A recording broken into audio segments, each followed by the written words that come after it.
Delhi liquor scam కేసులో ED కస్టడీలో ఉన్న బీఆర్ఎస్ నేత ఎమ్మెల్సీ కవితను ఆమె కుమారుడు కలిశారు.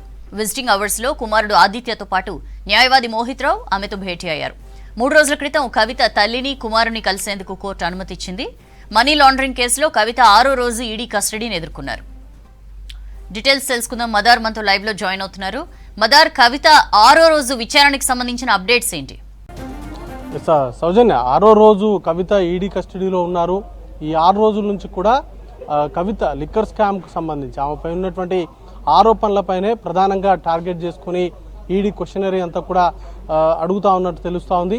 ముఖ్యంగా ఆమె పైన ఉన్నటువంటి ప్రధానంగా ఆరోపణలు ఈ 100 కోట్ల ముడుపులకు సంబంధించి కవిత సూచనల మేరకే తామంతా కూడా ఈ కేసులో ఇప్పటివరకు అప్రూవర్గా మారినటువంటి మాగుంట రాఘవ కావచ్చు, లేకపోతే మాగుంట శ్రీనివాస్ కావచ్చు, అంతకుముందు ఆమె పిఎల్గా ఉన్నటువంటి ఆమె సీఏగా ఉన్నటువంటి బుచ్చిబాబు ఇచ్చినటువంటి స్టేట్మెంట్ కావచ్చు, ఇవన్నిటినీ కూడా బేస్ చేసుకొని ఆమెకు క్వశ్చనరీ అంతా కూడా ఇస్తున్నారు. వాటికి సంబంధించి ఈడీ కస్టడీలో ఎప్పుడు కూడా లిఖితపూర్వకంగా ఆన్సర్లు అనేది కూడా రాసి ఇవ్వాల్సి ఉంటుంది.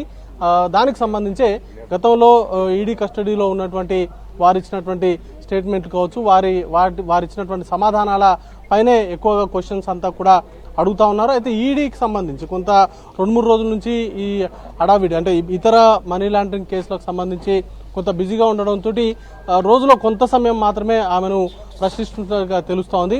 ఇక రోజువారీగా విజిటింగ్ అవర్స్లో ఇప్పటి వరకు అంటే 5 రోజుల వరకు కూడా నిన్నటి వరకు కూడా కేటీఆర్ వచ్చి ఆమెను కలిసేవారు. రోజు పర్సన్స్ మారుతున్నప్పటికీ కేటీఆర్ మాత్రం రోజు వచ్చారు. బట్ ఈరోజు కేటీఆర్ రాలేదు. ఈరోజు ఆమె కుమారుడు ఆర్య, అలాగే మరొక 2 కుటుంబ సభ్యులతో పాటు లాయర్ మోహిత్ రావు, వీరు నలుగురు ఈరోజు విజిటింగ్ అవర్స్లో ఆమెను కలవడానికి వెళ్తున్నారు. కొద్దిసేపటి క్రితమే విజిటింగ్కి సంబంధించినటువంటి ఫామ్స్ అనేది కూడా ఫిల్ చేసి వెయిటింగ్ హాల్లో ప్రస్తుతం కేసీఆర్ కవితకు సంబంధించిన కుటుంబ సభ్యులు వెయిట్ చేస్తూ ఉన్నారు. ఆమె కుమారుడు ఈరోజు కవితను కలిసేందుకు విజిటింగ్ అవర్లో కలిసేందుకు ఆయన వచ్చారు. నిన్న కేటీఆర్తో కవిత తల్లి శోభ కలవడానికి వచ్చారు. నిన్న కలిసినటువంటి సమయంలో తల్లిని చూసిన తర్వాత కొంత భావోద్వేగానికి లోనైనట్టుగా సమాచారం ఉంది. ఈరోజు కొడుకును చూస్తుండడం అంటే ఇప్పటివరకు ఈడీ కస్టడీకి సంబంధించి 6 రోజుల నుంచి కూడా కేవలం 1 గంట మాత్రమే కుటుంబ సభ్యుల్ని ఆమె తరపు లాయర్ను కలిసేందుకు అనుమతి అనేది కూడా ఇచ్చారు. మొదట్లో కేవలం హరీష్ రావు, అలాగే కేటీఆర్, అలాగే ఆమె భర్త అనిల్తో పాటు ఆమె తరపున వాదనలు వినిపించినటువంటి మోహిత్ రావు మాత్రమే కలిసేందుకు అనుమతి ఉండే. బట్ 3 రోజుల క్రితం ఆమె రౌజవెన్యూ కోర్టులో ఆశ్రయించారు.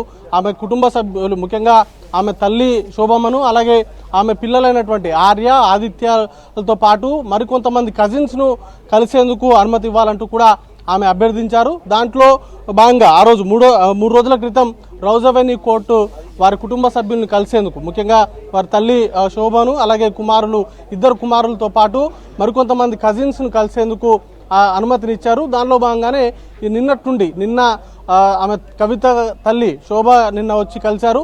ఈరోజు ఆమె కుమారుడు ఆర్యతో పాటు ఇద్దరు కజిన్స్ వచ్చి ఆమెను కలిసేందుకు ప్రస్తుతానికైతే అనుమతి అనేది కూడా తీసుకున్నారు. మరి కాసేపట్లోనే వారు లోపలికి అనేది కూడా వెళ్ళబోతున్నారు. ఇక ఈడీ సంబంధించి కస్టడీలో కీలకంగా ఆమె పైన ఉన్నటువంటి ఆరోపణలే టార్గెట్గా చేసుకొని క్వశ్చనింగ్ అంతా ఉంటుంది. దానికి సంబంధించి ముఖ్యంగా ఈరోజు కూడా అరవింద్ కేజ్రీవాల్ని కస్టడీకి ఇస్తారా, లేకపోతే మరి కాసేపట్లోనే దానిపైన కూడా ఒక పూర్తి స్థాయిలో క్లారిటీ అనేది కూడా రాబోతా ఉంది. వారిని కూడా కలిపి కన్ఫ్రంటేషన్ విధానంలో విచారించేందుకు కూడా ఈడీ అధికారులు సిద్ధమవుతున్నట్టుగా తెలుస్తోంది. రేపు మధ్యాహ్నం 12 గంటలతోటి కవితకు సంబంధించిన ఈడీ కస్టడీ అనేది కూడా ముగియబోతుంది. రేపు మధ్యాహ్నం 12 తర్వాత రౌజవెన్యూ కోర్టు ముందు కవితను హాజరుపరుస్తారు. మరొక వారం రోజుల పాటు ఈడీ కస్టడీని ఎక్స్టెండ్ చేయాల్సిందిగా కోరేటువంటి అవకాశం ఉంది. ఈ కేసుకు సంబంధించి కీలక పరిణామాలన్నీ కూడా ఇటీవలే చోటు చేసుకున్నాయి. కవిత అరెస్టు తర్వాత నిన్న అరవింద్ కేజ్రీవాల్ని కూడా అరెస్ట్ చేశారు. కాబట్టి కీలకమైనటువంటి సమాచారం వీరిద్దరిని విచారిస్తే బయటకు వచ్చేటువంటి అవకాశం ఉంటుంది. అలాగే ఇప్పటి వరకు మోపినటువంటి ఈడీ కస్టడీ పిటిషన్లో కావచ్చు, లేకపోతే ఈరోజు అరవింద్ కేజ్రీవాల్కి సంబంధించినటువంటి కస్టడీ పిటిషన్లో కూడా కీలకంగా వ్యవహరించింది వీరి పాత్రపైనే ఎక్కువగా అనుమానాలు ఉన్నాయి. వాటికి సంబంధించిన లోతైన విచారణ అనేది కూడా చేయాల్సినటువంటి అవసరం ఉందంటూ కూడా తెలిపినటువంటి నేపథ్యంలో కవితకు సంబంధించిన పీటీ కస్టడీని మాత్రం ఎక్స్టెండ్ చేయాల్సిందిగా కోరేటువంటి అవకాశాలు ఎక్కువ కనిపిస్తున్నాయి. రేపు మధ్యాహ్నం తర్వాత దీనికి సంబంధించి పూర్తి స్థాయిలో క్లారిటీ అనేది కూడా రాబోతా ఉంది. మరి కాసేపట్లోనే కుమారుడు ఆర్యతో పాటు మరొక ఇద్దరు కుటుంబ సభ్యులు కవితను కలవబోతున్నారు. సౌజన్య.